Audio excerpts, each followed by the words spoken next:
Christian Aslani ka transformuar mes fushën e Torinos dhe frytet kanë filluar të shihen që me fitoren 1-0 ndaj Romës, ku paraqitja e futbollistit të kombëtares shqiptare ishte e shkëlqyer duke qenë i rëndësishëm në të dyja fazat e lojës.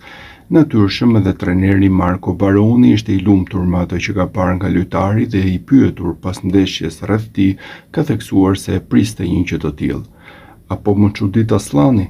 Po, por ai është një lojtar i mirë, duhet të stimulojë ecurinë e duhur, por është një futbollist i cili e ka dashur shumë fort që të vijë te Torino, pavarësisht faktit se kishte shumë oferta të tjera, ishte komenti i Baronit rreth mesfushorit për paraqitjen e tij në ndeshjen ndaj Romës të luajtur në Olimpico.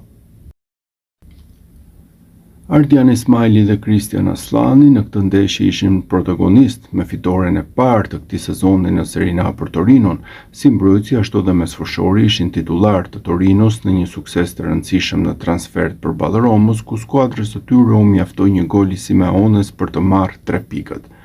Dhe të dy ishin ndër futbollistët më të mirë në fushë, ku përtej faktit që morën nga një karton të verdh, fal statistikave të përpiluara nga SofaScore, u vlerësuan me notë të lartë.